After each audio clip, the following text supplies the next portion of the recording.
প্রিয় ভিউয়ার্স, আপনাদেরকে স্বাগত জানাচ্ছি। আমরা অবস্থান করছি মাগুরা সদর উপজেলার 18 খাদা ইউনিয়নের 250 গ্রামে। আর আমরা যেখানে অবস্থান করছি সেটি হচ্ছে 250 গ্রাম। এই গ্রামের একটি বিখ্যাত খামার আছে, সবুজ বাংলা ডেইরি ফার্মের কর্ণধার শ্যামল পোদ্দারের সাথে আজকে কথা বলবো এবং তিনার খামার ব্যবস্থাপনা থেকে শুরু করে তিনি কিভাবে লাভবান হয়েছে নানা বিষয় নিয়ে আপনাদের সাথে আলোচনা হবে আজকে আমাদের এই ভিডিওর প্রধান আলোচ্য বিষয়। আপনারা সাথে থাকুন, দেখতে থাকুন আমাদের ভিডিওটি। জনাব শ্যামল পোদ্দার, আমরা প্রায়শই খেয়াল করে দেখি যারা খামারি আছে এই খামার ব্যবস্থাপনায় এসে বা খামার করতে এসে শুরুতে প্রভূত লোকসানের মুখে পড়ে। এটি নতুন খামারিদের ক্ষেত্রে ঘটে যাওয়া একটা নিত্য নৈমিত্তিক ঘটনা। এই ঘটনাটি কেন ঘটে, আপনার অভিজ্ঞতা কি বলে? আমার অভিজ্ঞতা মূলত হচ্ছে কি, ওই সুষ্ঠু পরিকল্পনা সুষ্ঠু নিতে হবে।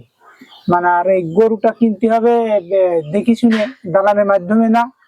আর গরু আছে ওই খাবার, ওই খৈল ভুসি, এই খাবারগুলি যদি ওই মিশ্রিত ভাবে নিজেরা তৈরি করে যদি এইটা খাওয়ানো যায় তাহলে অনেক খরচ কম হয়, খামারি লাভবান হয়।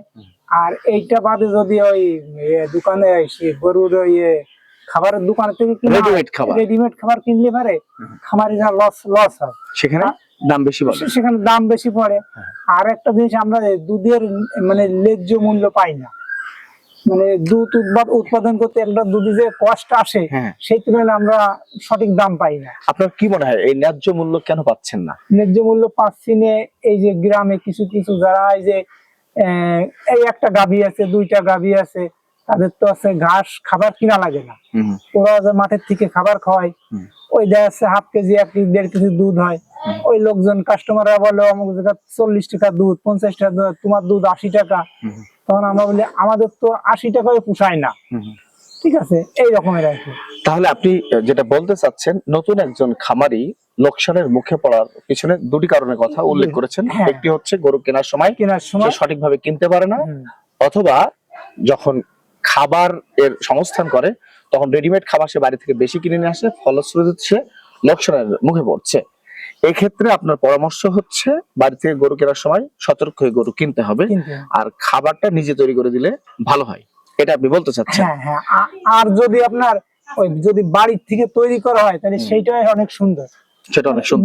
দুইটা তিনটা কিনে আসলে পর্যায়ক্রমে আস্তে আস্তে ধাপে ধাপে ধাপে ধাপে আগাইলে পারে সে খামারি আছে, খামারি লোকসান হবে না, খামারও টিকে থাকবে। আপনার গরু কয়টা আছে এখানে? মোট আমার 6টা আছে এখন। 6টা গরু আছে, এর মধ্যে গাভীন কয়টা? 4টে আছে গাভীন, 4টেই গাভীন। 4টাই গাভীন। হ্যাঁ, এই 4টা গাভীন দুধ দেয়? দুধ দেয়। কতটুকু করে? 40 লিটার হয়। 40 লিটার প্রতিদিন? এই 4টা থেকে 40 লিটার আপনার দুধ হয় 4টা থেকে। আপনি ব্যয় করেন কত টাকা এই 4টার পিছনে প্রত্যেকদিন? আমি ব্যয় করি বিছেলি ঘাস টোটাল দিয়ে ওই 1600-1700 টাকা আসে আমার। বেচা কেনা হয় কত টাকা? আমার বেচা কেনা 3200 টাকা। 3200 টাকা মতো প্রত্যেকদিনের ঘটনা। এই 4টা গাভীন কোন জাতের গাভীন? ফ্রিজিয়ান। যারা নতুন খামারে আছে, খামার ব্যবসায় আসতে চাই বাণিজ্যিক ভাবে, তাদেরকে কি আপনি সাজেস্ট করবেন এই জাতটা কেনার জন্য? এইটা কিনবে এবং এর সাথে আরেকটা গরু কিনা যায়, সেটা হচ্ছে শঙ্কর জাতের গরু। শঙ্কর জাতের গরু দুধ ভালো হয়। কি নাম?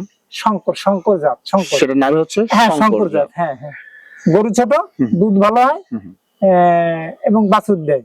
আচ্ছা, আপনাদের তো এখানে খাদ্য ব্যবস্থাপনা খুব সুন্দর, যেটা আমরা ভেতরে দেখেছি। এখন আপনি কি খাবার দেন খেতে? আমি খাবার দেই কাঁচা ঘাস। কাঁচা ঘাস? কোন ঘাস? নেপিয়ার ঘাস। আর বিচেলি খড়, আর ওই সোয়াবিনের খোল, ভুট্টার গুঁড়ো, এইটা দেই। সাইলেজ জাতীয় খাবার সংরক্ষণ করে। আর কিছু ওই যে খাবার দেই, ওই আপনার আছে ডিসিপি পাউডার, তারপরে আছে ওই ভিটামিন যুক্ত কিছু খাবার দেই। এখন খাবার তো আপনি যে কথা বললেন, এর মধ্যে দেখছি শুকনো খাবারও আছে, কাঁচা খাবারও আছে। এটাকে মিক্সড করে সারাদিন খান না এক এক ভাগে এক এক সময় খাওয়া? ঘাস, খড়, ভুট্টার গুঁড়া, সোয়াবিনের খোল আর ওই খোল দিয়ে আমরা মিক্সড করে একবার ওই শাড়ি ভরে দেই, ওরা মুখ ডুবিয়ে খায়। তারপর ওই রাত্রির দিক শুকনো দেই, ওই সময় পানি দেই না। পানি দেন না? না, ওই সময় পানি দেই না। একেবারে খাইয়ে মনে হয় যেন খাতেই চায়, খাইয়েই যাচ্ছে, খুব ভালো শব্দ শোনা যায়। আর সকালের দিকে কাঁচা খাবারটা বেশি যায়। হ্যাঁ, বেশি যায়। সুপ্রিয় ভাইয়ার, আপনারা শুনছেন শ্যামল পদ্মা জনাব, যিনি খুব ভালো একটি খামার তৈরি করেছেন ইতিমধ্যে, সেটা আমরা আপনাদেরকে জানিয়েছি। এই খাবার দেওয়ার ক্ষেত্রে তিনি সকালের দিকে কাঁচা খাবার সরবরাহ করেন এবং রাত্রে শুকনো খাবার সরবরাহ করেন। আমরা এই তথ্যটি তার কাছ থেকে অবশ্যই অবগত হয়েছি। এখন আপনার সাথে আমরা একটু অন্য বিষয় নিয়ে কথা বলতে চাই। বিশেষ করে খামারদের একটি দুশ্চিন্তার ব্যাপার হচ্ছে রোগের ব্যাপারটি। অনেক সময় খামারির গরু রোগে আক্রান্ত হয়ে মারা যেতেও আমরা দেখেছি, অনেক সংবাদ এসছে, এবং একটি গরু আক্রান্ত হওয়ার সাথে সাথে পুরো খামার ধরে আক্রান্ত হয়ে পড়ে। এটি অনেক উদ্বিগ্নতার একটি বিষয়, যেহেতু লক্ষ লক্ষ টাকার এখানে পশু সম্পদ থাকে।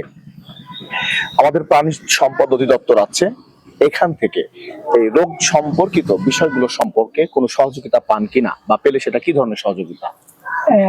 মূলত হচ্ছে এই খামারে অসুখ বিসুখ কম হয়, এটা হচ্ছে পরিষ্কার পরিচ্ছন্ন রাখতে হয়।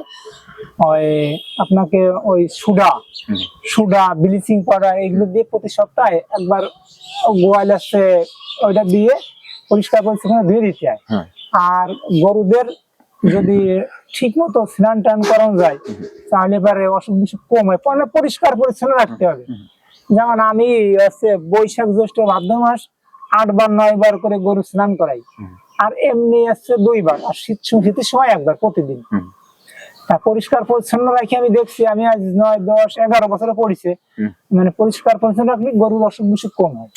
হ্যাঁ, তারপর একটা কথা থাকে যে যদি সমস্যা হতে পারে এই ভেবে তো অনেকে একটা চেক আপে রাখে না। হ্যাঁ, রাখে। আপনি কি চেক আপে রাখেন? হ্যাঁ, রাখি। আমার সরকারি ভাবে ডাক্তাররা আমার খুব হেল্প করে। হ্যাঁ। এটা আমি জানতে চাইছিলাম, এটা কতদিন পর পর আসে?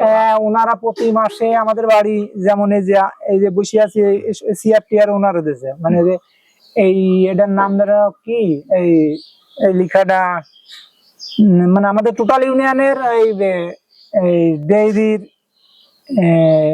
যে প্রজেক্টের মিটিং আমাদের বাড়ি হয় টোটাল 18 ইউনিয়নের। তা ওনারা প্রতি মাসে একবার আসে, 2 বারও আসে, ভিজিট দেয়। হ্যাঁ, ভিজিট দেয়। গরুর কিভাবে গরু লালন পালন করতে হয়, গরুর অসুখগুলি কি করতে হবে, কিভাবে দুধ বাড়ে, ছাগল হাঁস মুরগির এগুলো দেয়। আপনারা সতর্ক থাকেন, সতর্ক থাকেন। এটা সেনসিটিভ বিষয়, সেনসিটিভ বিষয়, যেহেতু সতর্ক তো থাকতেই হবে। মানে আগে মার খাইছেন, কেমন অভিজ্ঞতা ছিল সেটি? তখন অভিজ্ঞতা ছিল না। ওই গরুর একটা বানে ডিস্টার্ব করলে সে গরু মানে একটা গাড়ি কিনলাম 2.5 লাখ টাকা, বিক্রি করতে 1 লাখ টাকা, এরকম একটা পরিস্থিতি। কিন্তু সেই জিনিসটা এখন আপাতত আর হয় না। মোটামুটি আমাদের একটা অভিজ্ঞতা হয়ে গেছে। এখন দুধ বৃদ্ধির জন্য তাহলে আপনি যে খাবারের কথাগুলো বলেছেন, এই খাবারগুলো পর্যাপ্ত আশা করছি।